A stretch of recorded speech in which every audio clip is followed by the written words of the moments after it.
आज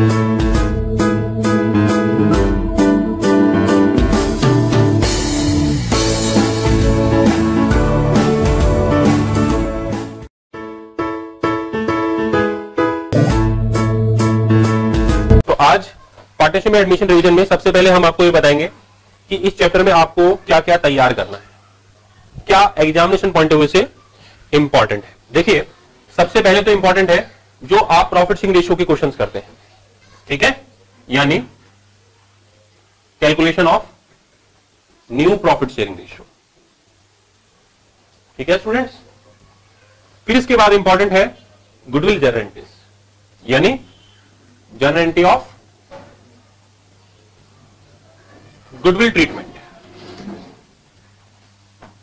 ठीक है। तो पेपर में ये जो आएगा ये 2 नंबर का आ सकता है और ये जो गुडविल ट्रीटमेंट आ सकता है ये 3 नंबर का आ सकता है। इसके अलावा इस पेपर में जो इस चैप्टर से आता है वो आता है कैपिटल एडजस्टमेंट्स के क्वेश्चंस। क्या आते हैं? हाँ जी, एडमिशन में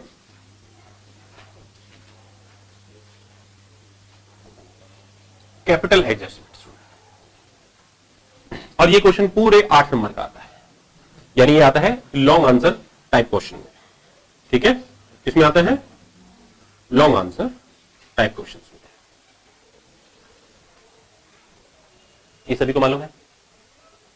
तो यानी अगर इसका वेटेज देखा जाए इस चैप्टर का तो कितना है? अब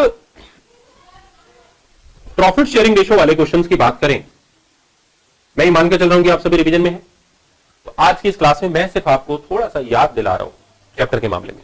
जो स्टूडेंट मेरे से पढ़े हुए हैं, मेरे भी पुराने वीडियो लेक्चर्स देख रखे हैं इस चैप्टर के, तो मैं उसी हिसाब से चला रहा हूं। तो प्रॉफिट शेयरिंग रेशियो के जो क्वेश्चन है एडमिशन में, बताओ कितने तरीके के होते हैं?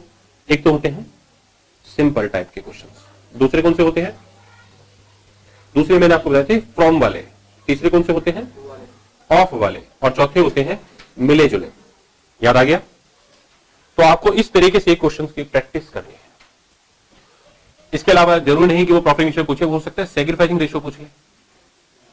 क्या पूछ ले? तो सैक्रिफाइस रेशियो भी आपको मालूम है कैसे निकालनी है, ओल्ड माइनस में।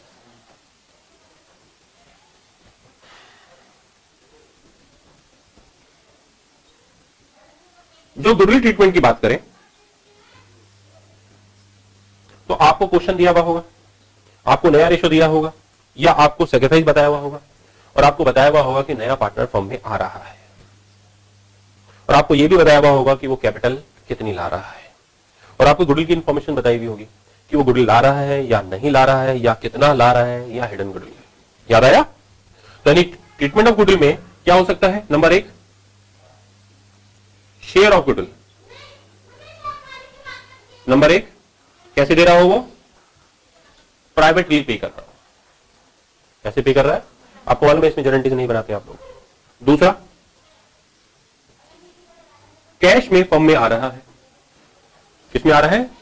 और फर्म में वो रिटेन है, विड्रॉ नहीं हो रहा है। क्या नहीं हो रहा है?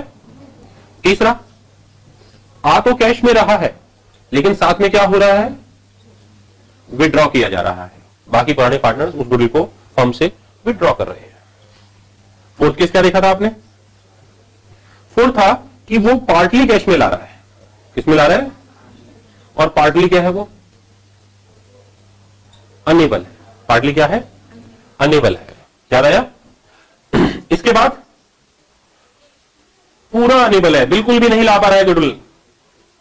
क्या नहीं ला पा रहा है? और 6 केस और 7 केस। 6 में क्या था? गुडविल किसमें ला रहा है? काइंड में, जो मैंने आपको यहीं पर ही समझा दी थी, ठीक है।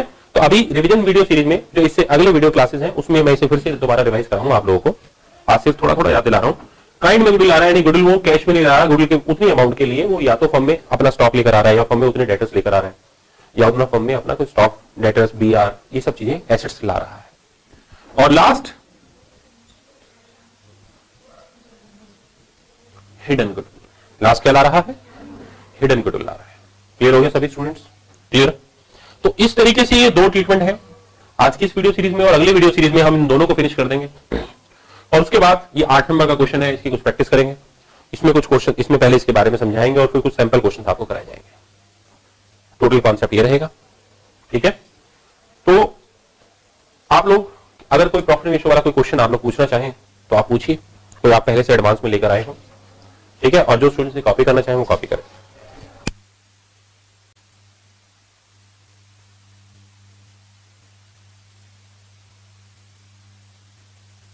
प्रॉफिट शेयरिंग रेशियो वाले क्वेश्चन की बात करते हैं।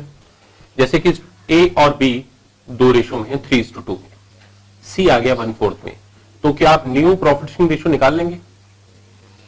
क्योंकि आप रिवीजन कर रहे थे, मैं समझता हूं ये बहुत सिंपल है आप लोगों के लिए, आप आसानी से निकाल सकते हैं। कैसे निकालते थे याद है? आइए फास्ट करते हैं। ऐसी हालत में हम क्या करते थे, let total share equal to 1, और फिर उसके बाद सी को उसका शेयर देने के बाद जो बच जाएगा यानी रिमेनिंग शेयर निकालते थे, वो 1 माइनस सी, तो इसे आप ये मान लेते थे, एलसीएम ये आता था, ठीक है। और फिर इस शेयर को किसमें दे देते थे, तो ए का नया शेयर निकाल लेते थे और बी का भी न्यू शेयर आप फाइंड आउट कर लेते थे। तो जो ये शेयर होता था आप उसमें क्या करते थे, 3/5 और 2/5, बोलो कितना आ गया? और ये बात क्लियर हो गई सभी स्टूडेंट्स को? अब ऐसी हालत में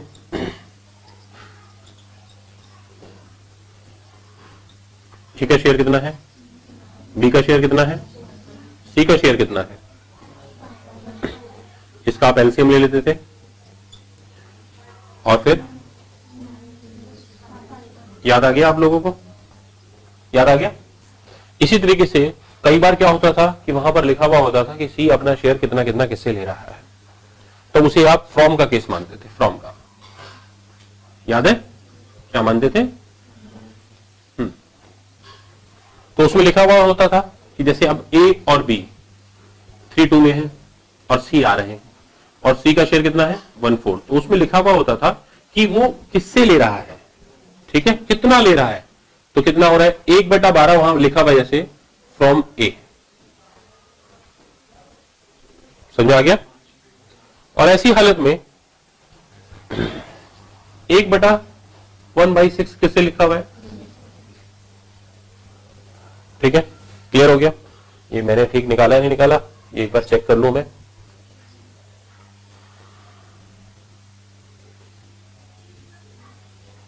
नहीं, गलत निकल गया ये,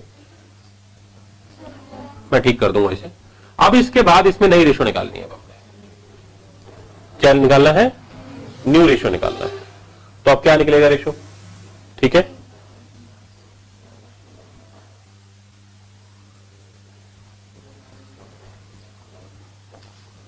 तो ऐसी हालत में मैंने आपको बताया था कि जो ये फ्रॉम होता है क्या होता है, ये अपने आप में सैक्रिफाइसिंग शेयर होता है, आपको इसे निकालने की जरूरत नहीं है, सैक्रिफाइसिंग शेयर गिवन है, फ्रॉम की ये पहचान है, ठीक है। एक बात और, मेरा रफ है, मैं अपना रफ कर रहा हूं, देखो ए से जो मिला और जो बी से मिला वो किसके बराबर होना चाहिए, मैंने जो अपना फार्मूला बनाया है वो ये बनाया ना, जरा देखें क्या आ रहा है, ठीक है, आ गया ना, इक्वल टू सी, यानी ये ठीक बनाया मैंने क्वेश्चन, मैं देख रहा था क्वेश्चन मैंने ठीक डिजाइन किया नहीं किया, ठीक है। अब ऐसी हालत में अब हम किसका निकालेंगे, ए का न्यू शेयर, तो ए का न्यू शेयर कितना आएगा, old share minus sacrificing share, old share कितना है ए का 3/5, सैक्रिफाइसिंग शेयर कितना है, एलसीएम कितना लेंगे 60, कितना आ गया, ठीक है। अच्छा ये 24 गलत आ गया हमारा, ठीक,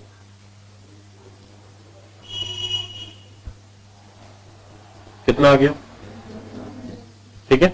इसके बाद बी का नया share, formula old share minus old share कितना है 2/5, सैक्रिफाइसिंग शेयर कितना है 1/6, एलसीएम 30, कितना आ गया, यानी कि, और अब इसके बाद हम क्या निकालेंगे, सी का शेयर जो हमें ऑलरेडी गिवन है। कई बार सी का शेयर गिवन नहीं होगा तो कैसे करेंगे, तो ऐसे करेंगे, यानी sacrifice of A plus sacrifice of B equal to C share. तो सी का शेयर 1/12 अपॉन, और ये आ जाएगा आपका 1/4। क्लियर है? फिर उसके बाद ए, बी और सी ये आ जाएंगे हमारे न्यू शेयर। तो ए का शेयर आ गया, बी का शेयर आ गया और सी का आ गया। पॉइंट क्लियर हो गया? अब इसके बाद हम इसका टोटल कर देंगे। कितना आ गया? कितना आ गया? ठीक है, ऊपर का टोटल नीचे के टोटल के बराबर होना चाहिए। अगर वो ऊपर का टोटल नीचे के टोटल के बराबर है, न्यूमरेटर डिनोमिनेटर के बराबर आ गया है इस टोटल रेशो में, तो वो क्या माना जाएगा कि मैथमेटिकली आपने क्वेश्चन क्या किया है? ठीक किया है। याद आ गया आप लोगों को? ठीक। तो अब ऐसी हालत में न्यू रेशो क्या आ जाएगी? बताइए न्यू रेशो क्या आएगी? 31 14:2। क्लियर हो गया? अच्छा एक बात और, अगर कोई इस क्वेश्चन में आपसे सैक्रिफाइंग रेशियो पूछ लेगा तो कैसे निकालेंगे? Sacrifice ratio of A and B equal to sacrifice of A and B. A का सैक्रिफाइस, बी का सैक्रिफाइस, एलसीएम यानी कि 1:2। अब बात ये आती है कि यहां पर ऊपर का टोटल नीचे के टोटल के बराबर नहीं आ रहा है, ऐसे गलत समझा जाए। न्यूमरेटर का टोटल डिनोमिनेटर के टोटल के बराबर नहीं है तो क्या गलत है? कई बच्चे ये सोचने लग जाते हैं। तो ये नहीं होगा, ये कभी नहीं होगा, क्योंकि ये क्या है और ये क्या है? Sacrificing share. तो ये सैक्रिफाइसिंग शेयर के इक्वल ही होगा। किसके इक्वल होगा? यानी ये क्या है? पहले इसे कौन लेता था? ए और बी। अब इसमें से 1/4 किसको दे दिया उन्होंने? तो ये कौन लेगा? तो अगर आप ए का सैक्रिफाइस और बी का सैक्रिफाइस का टोटल करेंगे तो वो हमेशा इसी के इक्विवेलेंट होगा। वो किसके इक्विवेलेंट होगा? तो इस एरिया के इक्विवेलेंट होगा ना, 1/4 के इक्विवेलेंट। तो अगर आप टोटल करेंगे इसको तो वो 12/12 आएगा ही नहीं, क्योंकि 12/12 तो 1 होता है ना। 1 बोले तो 100%, तो 100% थोड़ी आएगा। 100% तो इसमें आएगा जब आप नई प्रॉफिट रेशियो निकालेंगे, क्योंकि वो टोटल शेयर को रिप्रेजेंट कर रहा है। किसको रिप्रेजेंट कर रहा है? तो इसलिए उस केस में तो 100% आएगा, न्यूमरेटर और डिनोमिनेटर सेम होंगे। पर इस केस में नहीं, क्योंकि ये सैक्रिफाइसिंग शेयर है। ये बात क्लियर हो गई? कॉपी कर सकते हैं आप इसे। इसी तरह से ऑफ वाली की बात करें तो सी अगर 3:2 की रेशो में ए और बी और सी आ रहा है और उसमें क्या लिखा हुआ है कि सी आ गया है 1/5 हिस्से के लिए। कितने के लिए? या फिर उसमें यह लिखा हुआ है कि A sacrifice 1/3 of his share and B sacrifice 1/6 of his share. तो यहां पर क्या देखा आप लोगों ने? क्या देखा? ऑफ। तो ऑफ वाले में मैंने बताया था कि सैक्रिफाइसिंग शेयर मालूम नहीं होता, निकालना पड़ता है। तो इसमें स्टेप नंबर 1 क्या होगा? सबसे पहले कैलकुलेशन ऑफ सैक्रिफाइसिंग शेयर। फिर उसके बाद आप निकाल सकते हैं कैलकुलेशन ऑफ न्यू शेयर। याद आया? तो इसका मतलब ए का सैक्रिफाइसिंग शेयर क्या है? लिखा हुआ है 1/3 ऑफ हिज शेयर, और उसका शेयर कितना है? तो यानी 1/3 इंटू 3/5 कितना हो गया स्टूडेंट्स? और अब इसके बाद आप ए का नया शेयर निकाल सकते हैं। फॉर्मूला क्या है? Old share minus old share. बताइए 3/, और सैक्रिफाइसिंग शेयर बताइए कितना आ गया? ये बात क्लियर हो गई? इसके बाद बी का सैक्रिफाइसिंग शेयर क्या लिखा हुआ है? 1/6 ऑफ हिज शेयर, 1/6 ऑफ। अब सी का शेयर कितना है? बी का तो 2/, यानी कितना आ गया? तो बी का न्यू शेयर कितना होगा? ओल्ड शेयर माइनस, तो बी का ओल्ड शेयर कितना था? 2/5। सैक्रिफाइस शेयर कितना है? एलसीएम कितना आएगा? सही है? हो गया। और अगर सी का शेयर ना दे रखा हो तो कैसे निकालेंगे? बताइए।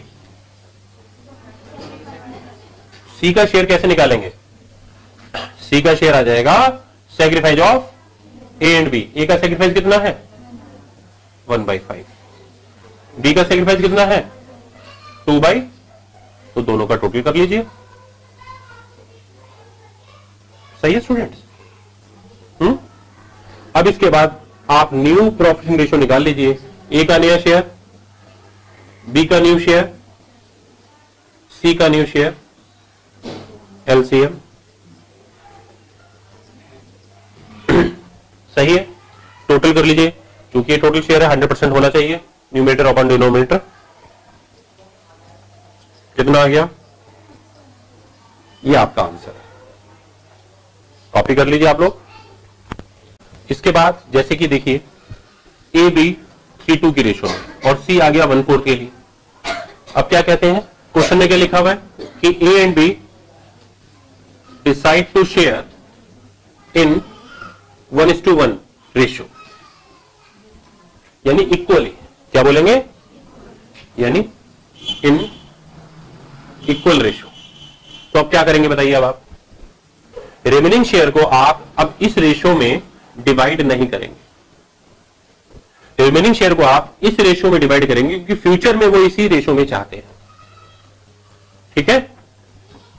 यानी कि ऐसी हालत में रिमेनिंग शेयर कैसे होगा? Total share minus C share. Total share कितना है? सी का शेयर कितना है? रिमेनिंग शेयर कितना आ गया?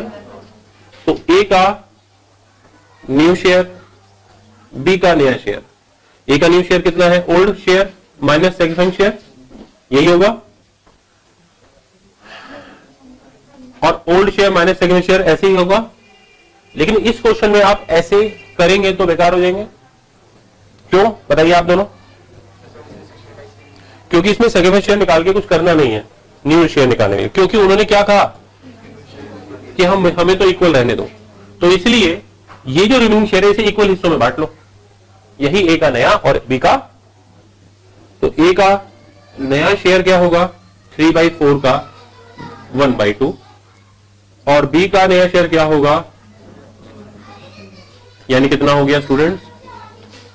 तो न्यू प्रॉफिट शेयरिंग रेशियो कितना आ जाएगा बताइए? ए का 3/8, बी का 3/8 और ए का सी का एलसीएम 8 कितना आ गया? तो 3:3:2 आपका आंसर आ जाएगा। ये बात सबके समझ में आ गई? और अगर क्वेश्चन में मैं अगर इसे केस 1 बना दूं, केस 2 अगर क्वेश्चन में कहता कि A and B decide to share in 2:1 in future, कि भविष्य में वो लोग 2:1 में चाहते हैं, तो आप क्या करते बताओ? तब रिमेनिंग शेयर को आप ए बी में इक्वली नहीं बांटते, फिर इस रेशियो में डिस्ट्रीब्यूट करते हैं। यानी फिर कैसे निकलता? फिर ए का जो न्यू शेयर है वो रिमेनिंग शेयर और बी का जो न्यू शेयर है वो रिमेनिंग शेयर जब हम डिस्ट्रीब्यूट करते तो वो आधा आधा नहीं करते, वो इस रेशियो में करते। रेशियो क्या है? समझ में आ गया? क्लियर हो गया? तो बताओ कितना आएगा? सही है। और फिर न्यू रेशियो ऐसे निकलती 6/12 is to 3/12 is to 1/, समझ में आ गया?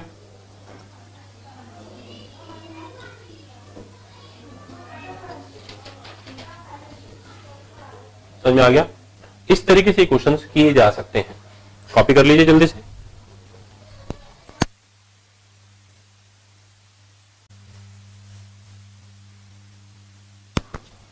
क्वेश्चन है कि ए बी सी 5:3:2 की रेशो में, ठीक है, और डी आ गया। D enters for 1/6 share, but C would retain his original share. C चाहता है कि उसका पुराना शेयर कायम रहे। इसका मतलब यह होता है, इसका मतलब सी जो है वो कहता है मैं नहीं सैक्रिफाइस करूंगा। तो इसका मतलब कौन सैक्रिफाइस करेगा? ए और बी। तो ऐसी हालत में जो रिमेनिंग शेयर है, शॉर्टकट में पढ़ा रहा हूं मैं आज आपको, करना वैसे ही जैसे आपको लास्ट आपके रजिस्टर्स होंगे उनमें जैसे सिलसिलेवार हम करे थे। ठीक है, मैं वैसे नहीं चल रहा let total share equal to 1 remaining share equal to, ठीक है। तो रिमेनिंग शेयर इक्वल टू 1 ही है। तो अब रिमेनिंग शेयर निकालने के लिए हम क्या करेंगे, total share minus C share minus D share. ये रिमेनिंग शेयर किसका है, ए का और बी का। टोटल शेयर 1 माइनस 2 बाई सी का शेयर क्या है, डी का शेयर क्या है, कितना आ गया,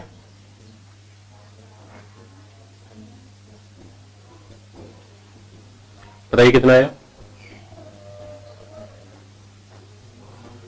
ये बात क्लियर हो गई सभी स्टूडेंट्स को? अब जरा ध्यान दीजिए, अब हम क्या निकालना चाहते हैं, और क्या निकालना चाहते हैं। ए का नया शेयर कितना है बताइए, जो रिमेनिंग है उसमें से ए को मिलेगा। रिमेनिंग कितना है और बी का कितना है, इसी में से तो ए को मिलेगा, इसी में से बी को मिलेगा।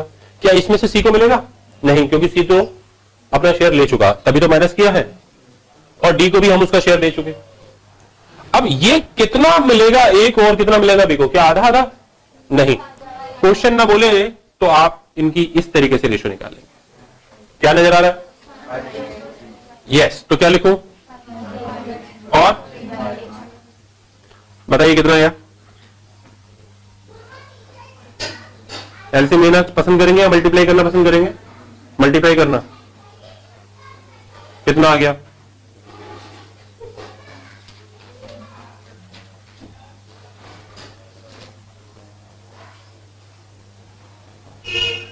ठीक है। और इसके बाद आप न्यू रेशियो क्या निकालेंगे, ए का न्यू शेयर, बी का, सी का कितना था बताइए, इसमें तो सेक्रीफाइस नहीं किया था ना, और डी का एलसीएम लीजिए कितना आएगा,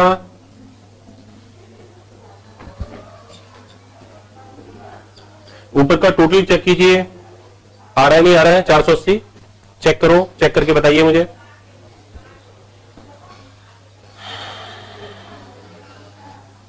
आ रहा है, बहुत अच्छी बात है। और अब इसको मिनिमाइज करना भी पेपर में मिनिमाइज करके आइएगा आप लोग, ठीक है। मिनिमाइज एक कॉमन फ्रैक्शन से डिवाइड करके इसको छोटा छोटा और छोटा जितना बन जाए उतना अच्छा। होमवर्क क्या है, होमवर्क है कि आपके पास अगर बुक है तो उसमें सारी इलस्ट्रेशन और सारे अनसोल्ड क्वेश्चन इस प्रॉब्लम रेशो के, और जो स्कैनर है आपका पीछे बोर्ड का तो उसके सारे स्कैनर। और अगर आपके पास नोट्स हैं हमारे तो जितने भी क्वेश्चन दे रखे थे उस समय पर अब भी वही होमवर्क है। मैं इसमें बिल्कुल भी आपको ये नहीं कहूंगा कि दीज आर इंपॉर्टेंट, क्योंकि बहुत छोटा चैप्टर है ये। 2-3 क्वेश्चन सिलेक्टेड करके आएंगे, पेपर में छोड़ कर आएंगे और 1-2 नंबर का गलती करके आएंगे, सारे क्वेश्चन करके आएंगे। सबको समझ में आ गया। आज की वीडियो क्लास को हम यहां पर करते हैं और नेक्स्ट वीडियो क्लास में कराएंगे।